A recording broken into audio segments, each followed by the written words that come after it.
कैसे हो? तो आज हमारा जो टॉपिक है वो है atomic foundation of matter. Atomic foundation of matter. अब इस चैप्टर के अंदर देखो, ये चैप्टर बहुत ही बेसिक चैप्टर है। इसी चैप्टर के ऊपर हमारी 11th की और 12th की केमिस्ट्री भी डिपेंडेंट है, 10th की भी है। तो ये चैप्टर हमारा अपने आप में बहुत इंपॉर्टेंट बन जाता है। तो इस चैप्टर के अंदर बेसिकली हम स्ट्रक्चर समझेंगे कि कोई भी मैटर, मैटर क्या है? Anything that occupies space and have मास। वो कोई भी चीज जो स्पेस को ऑक्यूपाई करती है और उसका अपना कोई मास है, तो उसको हम क्या बोलते हैं? मैटर। तो मैटर वो चीज है हमारे पास। तो बेसिकली मैटर क्या है? Anything that occupies space and have मास। ये हमें समझना बहुत जरूरी है। ये मैटर है हमारे पास। ठीक है। इसके बाद दो चीजें हैं, क्या है? स्पेस, यानी कि इसका अपना वॉल्यूम है और इसका अपना मास है। Space and mass. ओके। तो इसको हम बोलेंगे मैटर। अब मैटर किससे बना होता है? जैसे ये टीवी है, ये पेन है, या आपकी बुक होती है जो, वो किससे बनी होती है? मतलब उसकी स्मॉलेस्ट बेसिक यूनिट। अभी जैसे हम सेल वाला चैप्टर पढ़ के हटे हैं, हमने सेल की बात करी। हमने पढ़ा कि सेल जो है वो बेसिक स्ट्रक्चरल और फंक्शनल यूनिट है। किसकी? लिविंग ऑर्गेनिजम्स की। लेकिन मैटर की स्ट्रक्चरल और फंक्शनल यूनिट क्या होगी? It is known as atom. It is known as atom. ये कुछ एक्सपेरिमेंट है, ये भी अभी हम देखेंगे। तो मैटर की जो स्ट्रक्चरल, बेसिक स्ट्रक्चर और फंक्शनल यूनिट है, उसको हम बोलेंगे एटम। ओके। उसको हम बोलेंगे क्या? एटम। मतलब एटम से छोटा, अभी तक हमने ये समझना है कि एटम से छोटा और कुछ भी नहीं होता। ठीक है। तो एटम एक स्मॉलेस्ट पार्ट है हमारे पास, जो मतलब स्मॉलेस्ट से स्मॉलेस्ट चीज है जिसको हम तोड़ सकते हैं मैटर को, और छोटे से छोटा हमारे पास क्या बनेगा? एटम बनेगा। अब इस एक्सपेरिमेंट को आप देखो, इसमें लिखा हुआ है कि place a dry clean and dry 100 ml beaker on the digital weighing balance. इससे हम एक कंसेप्ट और समझेंगे अभी, कि ये जो हमारा बीकर हमने रखा, पहले हमने खाली बीकर को रखा और फिर हमने उसको जीरो कर दिया और फिर हमने इसके ऊपर पानी डाला। टेयरिंग का मतलब होता है कि सेट कर देना। जैसे कि अगर मैं एक ग्लास को वेट मशीन पे रख रहा हूं और मैं उसको टेयर कर दूं, ओके, उसको मैं टेयर कर दूं, तो इसका मतलब ये जितना ग्लास का वेट है उसको हम जीरो कंसीडर करेंगे। जैसे मैंने मान लो ये वेट मशीन के ऊपर ग्लास रखा और खाली ग्लास है ये, और इसका वजन कुछ 100 ग्राम्स के करीब आया। मैंने जब इस पे टेयर वाला बटन दबाया, टेयर वाला बटन दबाते ही ये जो 100 ग्राम्स है इसकी रीडिंग आ जाएगी 0 ग्राम्स। मतलब अब मैं जो भी चीज ग्लास में डालूंगा उसकी रीडिंग 0 से शुरू होगी। समझ में आ रही है बात? ये मैं आपको करके भी दिखा दूंगा अगर आप कहोगे तो ये 0 ग्राम जो इसका वेट आएगा, इसके ऊपर जब हम डालेंगे, फिर हमने 50 ml इसमें पानी डाला, इसका वेट जो आया वो 55.01 ग्राम आया। तो हमने इस वेट को रिकॉर्ड किया और फिर हमने इसमें सॉल्ट डिसॉल्व किया। क्या डिसॉल्व किया? सॉल्ट डिसॉल्व किया हमने। फिर इसमें पहले पानी डाला, पानी से इसका वेट कितना आ गया? 55 ग्राम्स के करीब आ गया। और फिर हमने इसमें पानी के अंदर हमने सॉल्ट डाला। तो फिर हमने ये देखा कि सॉल्ट को ऐड करने से इसका वेट बढ़ा। दो चीजें ऑब्जर्व करी हमने इसमें, कि सॉल्ट को ऐड करने से, जो कि ये पहले था 55.010 था पहले, और अब ये क्या हो गया? 55.011 ग्राम हो गया। ओके। तो इसका मतलब इसमें हमने जब सॉल्ट 1 ग्राम डाला तो इसका वेट इंक्रीज हुआ। लेकिन वेट इंक्रीज होने के साथ साथ आप ये एक ऑब्जर्व करोगे कि इसका वॉल्यूम इंक्रीज नहीं हुआ। इसका वॉल्यूम इंक्रीज नहीं हुआ। वो क्यों?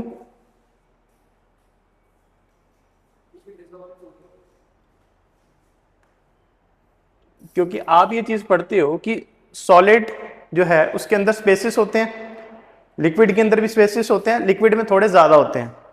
तो लिक्विड के जो स्पेसिस थे, पानी के अंदर जो स्पेसिस थे, उन स्पेसिस को ऑक्यूपाई किसने कर लिया? सॉल्ट पार्टिकल्स ने। इसलिए इसका वॉल्यूम जो है वो इंक्रीज नहीं हुआ। तो तभी वो डिसॉल्व हुए ना, जब उन्होंने स्पेसिस ले लिया। ओके, तो इंटरसेलुलर स्पेसिस प्रेजेंट होते हैं लिक्विड के अंदर, उन इंटरसेलुलर स्पेसिस को किसने ऑक्यूपाई कर लिया? सॉल्ट ने। सॉल्यूट या सॉल्ट जो भी, अभी हमने एक्सपेरिमेंट में सॉल्ट कंसीडर किया है, तो हमने सॉल्ट 1 ग्राम डाला, वेट इंक्रीज हुआ, मास इंक्रीज हुआ, लेकिन वॉल्यूम इंक्रीज नहीं हुआ। ओके, तो ये बात हमारी नोट करने वाली यहां पे थी।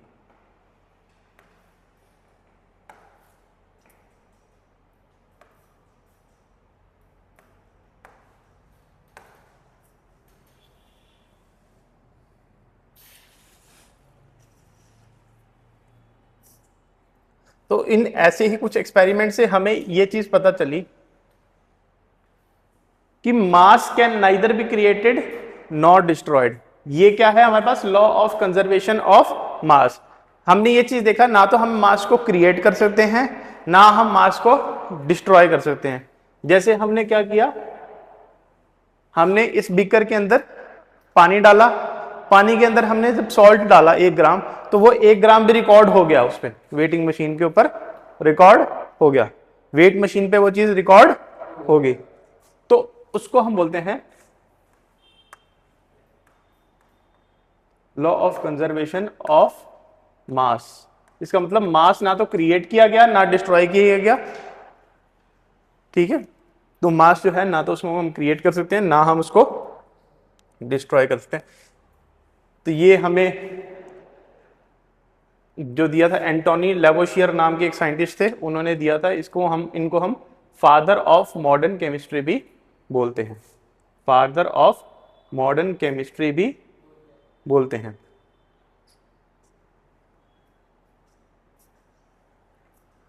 तो ये हमारे पास जो थी ये एक रिएक्शन है जिसमें हमने बताया कि सोडियम सल्फेट जो है उसको हम बेरियम क्लोराइड में जब डालते हैं तो बेरियम सल्फेट और सोडियम क्लोराइड बनता है। इसका मतलब ये है कि ये एक मास जो है, जितना मास हमने सोडियम सल्फेट और बेरियम क्लोराइड का लेंगे, उतना ही मास बेरियम सल्फेट और सोडियम क्लोराइड का रहेगा। मेरी बात को समझो दोबारा, सोडियम सल्फेट और बेरियम क्लोराइड को जब हम मिक्स करेंगे, जितनी भी प्रोपोर्शन, मान लो मैंने 2 ग्राम यहाँ पे सोडियम सल्फेट लिया और 5 ग्राम मैंने बेरियम क्लोराइड ले लिया, तो आगे चाहे वो बनेगा, ये टोटल इसका प्रोडक्ट जो बनेगा वो 7 ग्राम ही बनेगा, चाहे वो 3-4 के रेशो में बने, चाहे वो 4-5 की रेशो में बने, उस बात से फर्क नहीं पड़ता। ओके, हाँ जी, क्या कह रहे हो? हाँ, जो इसका इस साइड जो एरो के इधर वाली चीजें हैं, इसको हम रिएक्टेंट बोलते हैं। वैसे 10th में आप पढ़ोगे, जो इसके लेफ्ट में है, एरो के लेफ्ट में है, उसको हम कहते हैं रिएक्टेंट। ठीक है, उसका जितना वेट होगा, जितना मास होगा, उतना ही इसका भी मास होगा, जो राइट हैंड साइड पे चीजें हैं। तो जो लेफ्ट हैंड साइड वाली है वो रिएक्टेंट्स होती हैं, और राइट हैंड साइड वाली उसको हम प्रोडक्ट बोलते हैं। तो अभी तक हमने क्या पढ़ा कि जो बेसिक स्ट्रक्चरल और फंक्शनल यूनिट हमारी क्या है? एटम। बेसिक स्ट्रक्चरल यूनिट हम कह सकते हैं एटम। अब एटम के बारे में हमने ये चीज भी पढ़ी कि भाई एटम जो है वो हमने डिस्कस किया कि भाई मेटल जो है वो मैटर जो है वो पर्टिकुलर नेचर का होता है।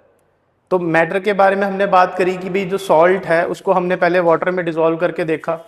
जब हमने उसको वाटर में डिसॉल्व करके देखा तो हमारे पास क्या आया कि हमने सॉल्ट ने जो वो स्पेसिस थे वो ऑक्यूपाई कर लिए, मास इंक्रीज हुआ लेकिन वॉल्यूम इंक्रीज नहीं हुआ, क्योंकि जो स्पेस थे वो ऑक्यूपाई कर लिए किसने? सॉल्ट के पार्टिकल्स ने। और हमने उसके बारे में पढ़ा कि जो मास है वो कंजर्व करता है, यानी कि मास ना तो क्रिएट होता है ना वो डिस्ट्रॉय होता है। वो किसने दिया हमें? एंटोनी लेवोशियर, जिनको हमने क्या बोला? Father of modern chemistry. Okay, ये इनका नाम, फादर ऑफ मॉडर्न केमिस्ट्री।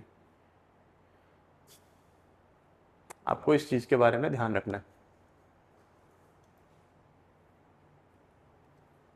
ये हमारे पास कुछ न्यूमेरिकल्स हैं, इनको देख लेते हैं एक बारी। कैल्शियम कार्बोनेट हमारे पास 4 ग्राम है और HCl हमारे पास 2.92 ग्राम है। ओके, जब हमने इनको रिएक्ट करवाया तो हमारे पास क्या बचा, CaCl2 plus CO2 plus water. तो CaCl2 हमारे पास कितना गिवन है, calcium chloride, carbon chloride sorry calcium chloride 4.44 grams given है, और CO2 हमारे पास गिवन है कितनी, 1.76 और 0.72।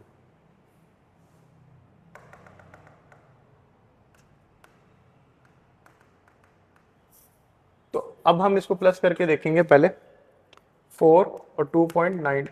तो हमारा मास ऑफ रिएक्टेंट जो है वो मास ऑफ प्रोडक्ट के बराबर होना चाहिए। हमने मास निकाला ना, मास से मतलब है हमारा, ये हमारे पास 6.92, 4.44, 1.76, 0.72, 6 to 12, 14, 19 और ये 6.92 ग्राम्स, ये हमारे पास आ गया। अब अगला क्वेश्चन देखो, अगले क्वेश्चन में हमें क्या गिवन है, हमने ये बताना है mass of reactant mass of product के बराबर है या नहीं है, बस हमने इतना बताना है। ये तो आसान सी चीज है, carbon plus oxygen CO2। Okay, तो इसमें हमारे पास 12 ग्राम कार्बन है, 32 ग्राम हमारे पास ऑक्सीजन है, 44 ग्राम हमारे पास CO2 है। तो 32 प्लस 12 कितना होगा, 44 ग्राम। तो मास ऑफ रिएक्टेंट क्या होंगे हमारे, मास ऑफ प्रोडक्ट के बराबर हो जाएंगे। मास ऑफ रिएक्टेंट अगेन यहाँ पे मास ऑफ प्रोडक्ट के बराबर हो जाएगा। तो ये लॉ ऑफ कंजर्वेशन ऑफ मास को फॉलो करता है, ये रिएक्शन हमारा लॉ ऑफ कंजर्वेशन ऑफ मास को फॉलो करता है। अब आता है law of constant proportion. Proportion का मतलब क्या समझते हो मैथ में, प्रोपोर्शन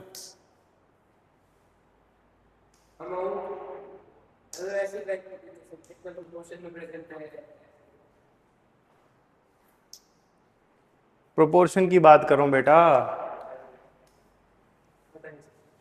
प्रोपोर्शन होती है रेशो,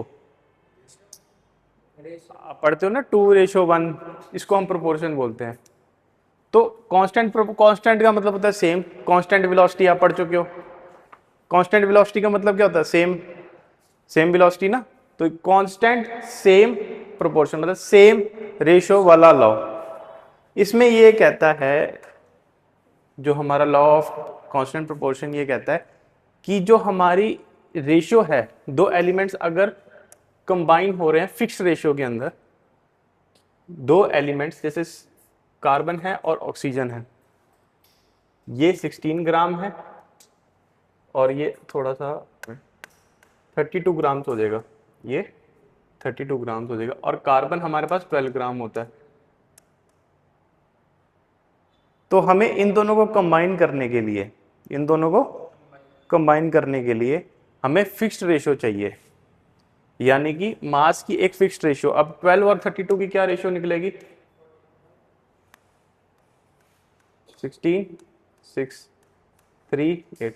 तो 3:8 में, तो 3:8 का मास हमें चाहिए हमेशा, यानी कि मुझे 3:8 जो है वो इसको कंबाइन करने के लिए चाहिए। ओके, अब इसको ऐसे समझ सकते हो कि अगर मेरे पास 24 ग्राम, यहां पे मेरे पास कार्बन है और ऑक्सीजन मुझे कितना चाहिए होगा फिर उस केस में कार्बन डाइऑक्साइड बनाने के लिए, ये आप अभी पढ़ चुके हो कार्बन प्लस ऑक्सीजन वाली। तो मुझे इसको, अगर मैंने इसको 2 से मल्टीप्लाई किया तो इसको भी 2 से मल्टीप्लाई कर दूंगा ना, फिक्स्ड रेशियो है। तो ये 64 ग्राम्स हो जाएगा। और रेशियो अगेन तुम क्रॉस करके देख लेना, 3:8 ही रहेगी। तो मुझे कंबाइन करने के लिए फिक्स्ड रेशियो चाहिए होगी। इसको दोबारा समझो, कार्बन और ऑक्सीजन मिलके क्या बनाते हैं, कार्बन डाइऑक्साइड। कार्बन का एटॉमिक मास 12 ग्राम है और इसका 32 ग्राम्स है। इसका 12 ग्राम है और इसका 32 ग्राम्स है। ओके, तो इनकी जो रेशो आएगी बाय मास रेशो 3:8 बनती है। तो अगर मेरे को कोई पूछ ले कि मेरे पास अगर 6 ग्राम्स हैं कार्बन के, 6 ग्राम्स कार्बन के हैं, तो मुझे कितने ग्राम ऑक्सीजन चाहिए कार्बन डाइऑक्साइड बनाने के लिए? तो मैं क्या बोलूंगा, जैसे मैंने पीछे इसको डबल किया था, अब मैं इसको क्या कर दूंगा, हाफ कर दूंगा। तो 16 ग्राम मुझे ऑक्सीजन चाहिए। रेशो वही रहेगी 3:8, रेशो चेंज नहीं होगी। अगर चलो थोड़ा अतरंगी नंबर ले लेते हैं, अगर मुझे कोई बोलता है मेरे पास 10 ग्राम कार्बन है, मेरे पास 10 ग्राम कार्बन है, 10 ग्राम कार्बन के लिए मुझे कितनी ऑक्सीजन चाहिए जिससे मैं CO2 बना पाऊं, ये निकालना है। तो मुझे इतना पता है, मुझे 3 ग्राम के लिए कितनी चाहिए होती है, 8 ग्राम ऑक्सीजन। 3 ग्राम कार्बन के लिए मुझे 8 ग्राम ऑक्सीजन चाहिए होती है। तो 10 ग्राम के लिए मुझे कितनी चाहिए होगी, 8/3 × 10, 80/3 के करीब नंबर आएगा। इतनी ऑक्सीजन मुझे रिक्वायर्ड होगी। निकाल लोगे? ओके, तो ये है मेरे पास लॉ ऑफ कांस्टेंट प्रोपोर्शन। अब ये क्वेश्चन हमें गिवन है, sodium chloride contains sodium and chlorine in the mass ratio of, मतलब ये NaCl है सोडियम क्लोराइड। इसमें हमारे पास सोडियम जो है Na वो हमारे पास कितना गिवन है, 23 की रेशो में है, 23:35.5, और क्लोरीन हमारे पास 35.5 की रेशो में प्रेजेंट है।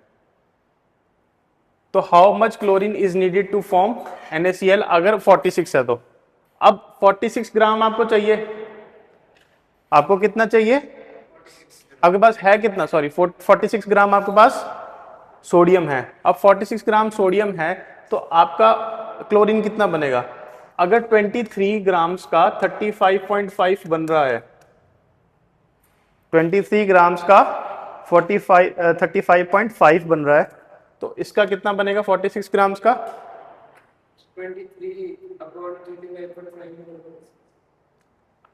35.5 into 23 into 46/23 यानी 71 ग्राम। इसको आप ऐसे भी मैथ की रेशो में आप करते हो ना, जैसे वैसे भी कर सकते हो कि अगर ये 23/35.5 है तो मुझे 46 निकालना है और इसकी वैल्यू x गिवन है, तो आप इसको ऐसे भी निकाल सकते हो। इसको भी आप निकालोगे आंसर सेम आएगा, x की वैल्यू आपकी 71 ग्राम आएगी। ये मेथड भी आप लगा सकते हो मैथ्स वाला यहाँ पे। ओके,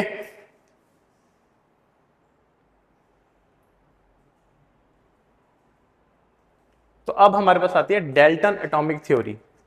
देखो ये इस चैप्टर की सबसे इंपॉर्टेंट थ्योरी है, ऑल्दो ये आगे जाके इसकी डिसएडवांटेजेस और इसके जो लूप पॉइंट्स है वो भी हम पढ़ेंगे, लेकिन अभी हमने इसके बारे में डिस्कस करना है कि ये है क्या चीज। ओके, तो डाल्टन, जॉन डाल्टन जो है, इनका नाम बहुत ज़्यादा केमिस्ट्री में आता है। जब भी हम केमिस्ट्री पढ़ते हैं पढ़ाते हैं तो जॉन डाल्टन का नाम बहुत ज़्यादा आता है। तो जॉन डाल्टन के कुछ पोस्टुलेट्स हैं, मतलब इन्होंने एक थ्योरी दी थी। किसके बारे में थ्योरी दी थी? कि भाई मैटर के अंदर किस टाइप का अरेंजमेंट और मैटर किस चीज़ों से बना होता है। जो बात मैंने आपको लेक्चर से स्टार्टिंग में बोली थी, मैंने क्या बोली थी कि all matter is made up of very tiny particles called as atom. मैंने क्या बोला था कि जितने भी पार्टिकल्स हैं ये टाइनी पार्टिकल से बने होते हैं जिनका नाम है एटम्स। और अगली लाइन देखो, को भी हम डिस्कस करते हैं अच्छे से।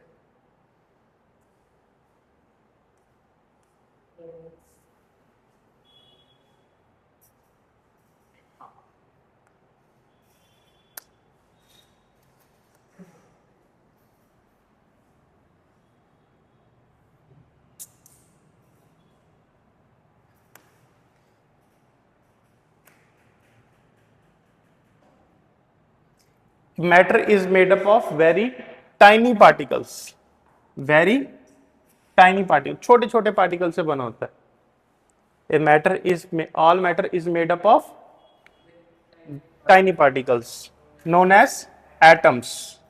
और दूसरे पोस्टुलेट में बोला है कि atoms are indivisible particles, atoms are indivisible particles, मतलब एटम को हम डिवाइड नहीं कर सकते। एटम सबसे छोटी से छोटी यूनिट है। तो एटम्स आर इंडिविजुअल, पहली बात कि टाइनी पार्टिकल्स से बने होते हैं और इनको हम एटम बोलते हैं। दूसरी बात हमें यह पता चल गई कि एटम्स आर इंडिविजिबल पार्टिकल्स, इनको हम डिवाइड नहीं कर सकते। ऑल्दो ये आगे जाके हमें पता चलेगा कि ये डिविजिबल भी होते हैं। इलेक्ट्रॉन्स, प्रोटॉन्स, न्यूट्रॉन्स के बारे में हमें आगे जाके पता चलेगा। अगली बात कि एटम्स जो हैं किसी भी एक एलिमेंट के उनका मास से आइडेंटिकल होगा। यहां पे वर्ड यूज किया गया आइडेंटिकल, मतलब लगभग सेम होगा। जैसे मेरे पास अगर हाइड्रोजन के एटम्स हैं, ये मेरे पास अगर हाइड्रोजन के एटम्स हैं तो इन दोनों का मास लगभग सेम होगा। ये आइडेंटिकल वर्ड ही आगे जाके मैं तुम्हें याद कराऊंगा, एक नए कंसेप्ट को भी जन्म देता है जो आगे जाके मैं आपको बताऊंगा। Atoms of different elements have different masses. ये बात तो बहुत कॉमन सेंस की है कि अगर हाइड्रोजन का एटम है तो कार्बन का एटम जो है उसका मास उससे डिफरेंट होगा। तो कार्बन का एटम का जो मास है वो उससे डिफरेंट होगा। ओके, पहली बात हमें क्या पता चली, it is made up of very tiny particles known as atoms. दूसरी बात हमें क्या पता चली, atoms are indivisible particles, atoms are indivisible particles, इनको हम डिवाइड नहीं कर सकते। आगे जाके हम डिवाइड भी करेंगे।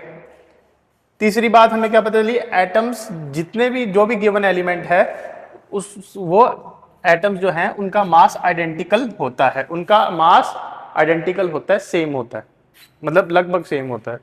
और डिफरेंट एलिमेंट्स का मास डिफरेंट होता है। ओके, अगली बात, ratio of simple whole numbers. Atoms combines in ratio of simple whole numbers to form compounds. जैसे हमने अभी पढ़ा कि कार्बन और ऑक्सीजन दोनों की रेशियो क्या थी, सेम। दोनों की रेशियो क्या थी, सेम। तो कार्बन और ऑक्सीजन की दोनों की रेशियो क्या थी, सेम, 3:8। तो 3:8 दोनों के दोनों क्या है, होल नंबर है। और इसी होल नंबर के अंदर वो कंबाइन होके कंपाउंड बनाएंगे। उस कंपाउंड का नाम क्या होगा, CO2। इतनी बात समझ में आ गई। The relative number and kinds of atoms are constant in a given compound. मतलब जितने भी नंबर और एटम होंगे किसी भी कंपाउंड में वो कांस्टेंट होंगे। अब एक कार्बन डाइऑक्साइड का ये मॉलिक्यूल बनेगा और एक कार्बन डाइऑक्साइड का ये मॉलिक्यूल बनेगा, दोनों के अंदर हमेशा जो रिलेटिव नंबर होंगे वो कांस्टेंट, मतलब एक कार्बन का ही एटम होगा और 2 ऑक्सीजन के एटम होंगे। इसी रेशो के अंदर हमारा जो है वो कंपाउंड बनेगा हमेशा। और डेल्टन के जो एटॉमिक पोस्टुलेट्स हैं वो बेस प्रोवाइड करते हैं for understanding atoms and behaviour. ठीक है, ये बेसिस बनाते हैं हमारा कि हम एटम और उसके बिहेवियर को समझ पाएं। आगे जाके भी हमने बहुत ज़्यादा उसके बारे में बात करनी है, इलेक्ट्रॉन्स, प्रोटॉन्स, न्यूट्रॉन्स, इन सब के बारे में बात करनी है। तो ये हमारा एक बेस जो है वो बना देते हैं।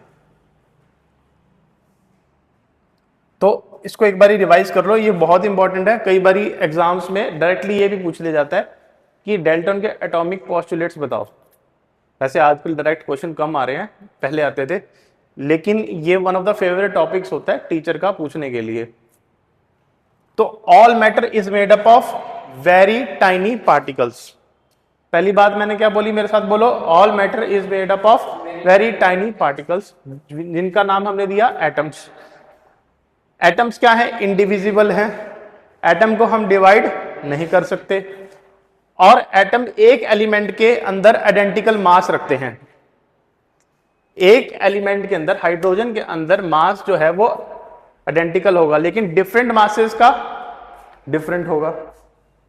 ओके, डिफरेंट एलिमेंट्स का डिफरेंट मास होगा, और वो एक सिंपल होल नंबर की रेशियो के अंदर कंबाइन करेंगे। जैसे मैंने आपको कार्बन और ऑक्सीजन का एग्जांपल दिया, 3:8 की जो रेशियो है उसके अंदर कंबाइन करेंगे वो।